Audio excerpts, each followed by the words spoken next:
అనిత ఏం టిఫిన్ చేస్తున్నావు? పూరి చేస్తున్నానండి. పూరి అండ్ ఇగో సబ్జీ.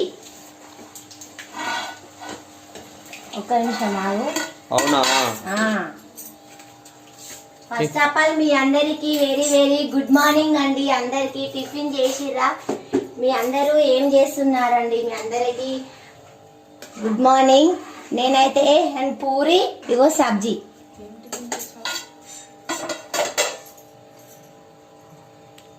పూరితోని సబ్జీ చాలా బాగుంటదండి. చూడండి, మేమైతే మా పిల్లలు రోజు ఇడ్లీ దోశ బోండానే అంటారు. అందుకే నేను ఈరోజు పూరి చేసిన. పూరితో సబ్జీ మస్తు ఉంటది, కాంబినేషన్ చాలా బాగుంటది. అందుకే మేము ఈరోజు పూరి వేయక కూడా మస్తు రోజులయ్యాయి. అందుకే పూరి చేస్తున్నానండి. మీ అందరూ ఎలా ఉన్నారు? మా ఛానల్ చూస్తుండండి. ఓ సూపర్, బాగుందండి పూరి.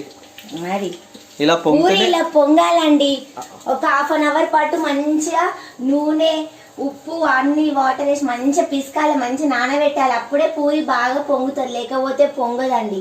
అప్పుడు స్పైసీ స్పైసీగా ఉంటది. ఇలా ఒకసారి సబ్జీ చూపించు ఎలా ఉందో. చూపిస్తా. మీ ఇంట్లో ఏం టిఫిన్ చేసిరో కింద కామెంట్ బాక్స్ లో కామెంట్ చేయండి. ఓ సూపర్ సబ్జీ. అయితే సబ్జీ ఇలా బాగుంది. మసాలా వేయాలి. మసాలా వెజిటేబుల్ మసాలా, ఇది చాలా బాగుంటది.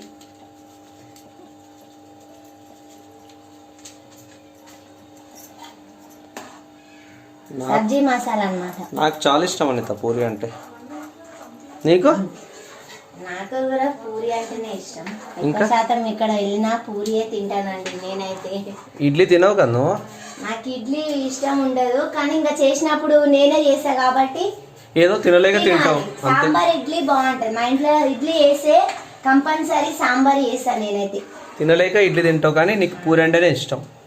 అంటే ఇద్దరు టేస్ట్ ఒకటే. కోసం ఇప్పుడు పూరి చేస్తున్నా. పూరి అండ్ సబ్జీ. మరి నా కోసం కదా? క్యారెట్ ఆలుగడ్డ అన్ని వేసిన. నా కోసం కదా పూరి? నీకోసం, పిల్లల కోసం. Thank you Anitha. చూడండి మా సబ్జీ కూడా రెడీ అయిపోయింది. చూడండి మా పూరీలు చేస్తున్నా. సరే బాయ్ అండి. సబ్స్క్రైబ్ చేసుకోండి, లైక్ కొట్టండి. సరే బాయ్.